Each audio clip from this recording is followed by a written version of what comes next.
Assalamualaikum warahmatullahi wabarakatuh.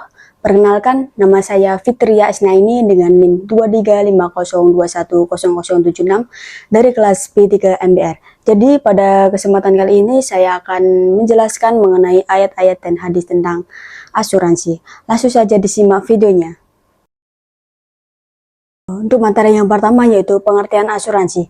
Asuransi menurut Kitab Undang-Undang Hukum Dagang atau KUHD pasal 246, asuransi atau pertanggungan adalah suatu perjanjian antara dua belah pihak atau lebih dengan mana pihak penanggung mengikatkan diri kepada tertanggung dengan menerima suatu premi untuk memberikan suatu penggantian kepadanya karena suatu kerugian, kerusakan, kehilangan, keuntungan yang diharapkan yang mungkin terjadi karena suatu peristiwa tak tentu.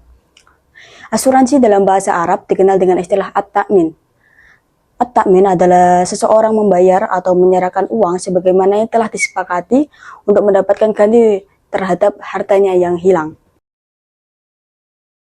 Selanjutnya yaitu jenis-jenis asuransi. Banyak jenis-jenis asuransi di Indonesia, di antaranya sebagai berikut. Yang pertama yaitu asuransi jiwa, yaitu asuransi yang memberikan perlindungan finansial akan musibah kematian, cacat, tetap, dan penyakit kritis. Yang kedua yaitu asuransi kesehatan, yaitu asuransi yang memberikan perlindungan berupa santunan untuk menjalani rawat inap maupun rawat jalan yang berlaku baik di rumah sakit dalam negeri maupun di luar negeri. Yang ketiga ada asuransi kecelakaan diri, yaitu asuransi yang memberikan perlindungan finansial atas musibah cacat tetap maupun meninggal dunia yang diakibatkan oleh kecelakaan. Yang keempat ada asuransi properti, yaitu asuransi yang memberikan perlindungan lengkap bagi bangunan rumah beserta isinya, mulai dari kebakaran, kerusuhan, banjir, dan gempa bumi, serta tanggung jawab hukum kepada pihak ketiga. Yang kelima, ada asuransi perjalanan, yaitu asuransi yang memberikan perlindungan atas perjalanan beserta hal-hal yang terjadi di dalamnya.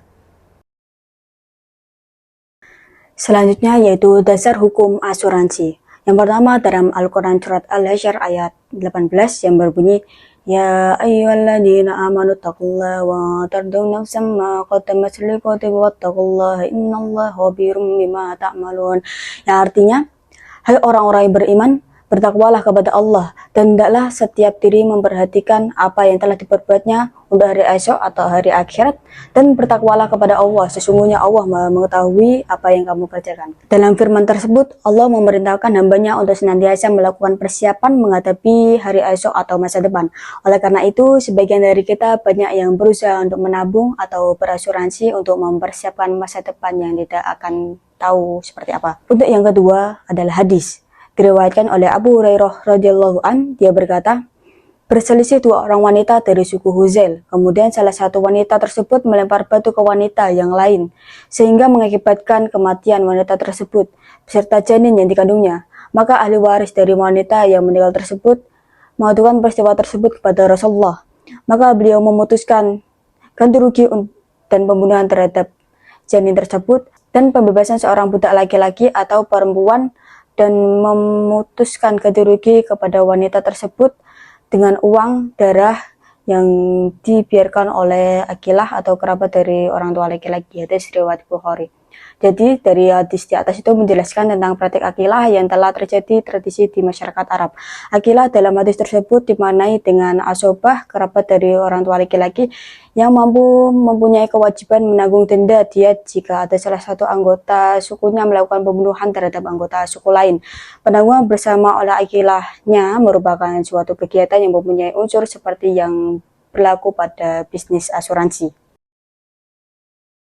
Selanjutnya yaitu syarat-syarat asuransi. Yang pertama, kafil atau penjamin, yang harus memenuhi syarat berupa balik, berakal, tidak ada larangan untuk membelanjakan hartanya, dan bertindak berdasarkan kehendaknya sendiri. Yang kedua yaitu makfulah atau orang yang berpiutang, dengan syarat bahwa orang yang berpiutang haruslah diketahui oleh penjamin.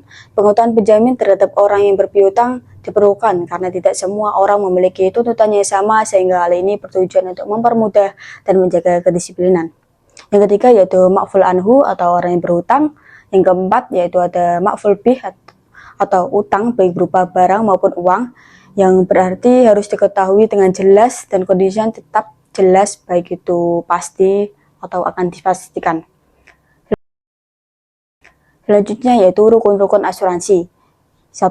Balik atau dewasa. Yang kedua ada berakal. Yang ketiga ada ikhtiar atau kehendak bebas. Yang keempat ada tidak sah transaksi yang berkaitan dengan sesuatu yang tidak diketahui. Syarat ini berlaku dalam semua transaksi. Misalnya jual beli terhadap suatu barang yang tidak jelas atau tidak diketahui, atau pembagian harga atas sesuatu yang tidak jelas, karena transaksi semacam ini dianggap seperti perjudian. Dan yang kelima yaitu tidak sah transaksi yang mengandung unsur riba. Untuk selanjutnya yaitu prinsip-prinsip asuransi syariah.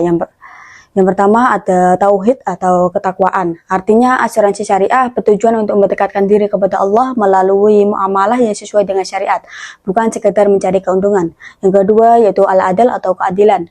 Artinya asuransi syariah menjunjung keadilan dalam pengelolaan dana dan memberikan hak peserta secara adil, termasuk pengembalian dana jika akad berakhir. Yang ketiga ada al-dhulm atau kezaliman. Artinya asuransi syariah menghindari praktik yang merugikan peserta untuk memastikan kesejahteraan bersama. Yang keempat ada at-ta'awun atau tolong-menolong. Artinya asuransi syariah menggunakan dana peserta untuk membantu peserta lain yang membutuhkan sesuai prinsip tolong-menolong. Yang kelima ada amanah atau kepercayaan. Artinya asuransi syariah mengelola dana secara transparan dan laporan keuangan diberikan kepada peserta. Yang keenam ada ridho atau kerelaan. Artinya asuransi syariah memastikan transaksi dilakukan atas dasar kerelaan bersama tanpa gharar atau ketidakpastian. Yang ketujuh ada hikmah atau pelayanan.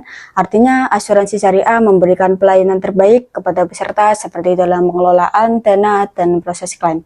Yang kedelapan ada menghindari gharar, maisir, dan riba. Artinya asuransi syariah bebas dari unsur ketidakpastian, perjudian, dan bunga dengan pengawasan Dewan Syariah Nasional atau DSN. Terima kasih, sekian video dari saya, kurang lebihnya mohon maaf. Wassalamualaikum warahmatullahi wabarakatuh.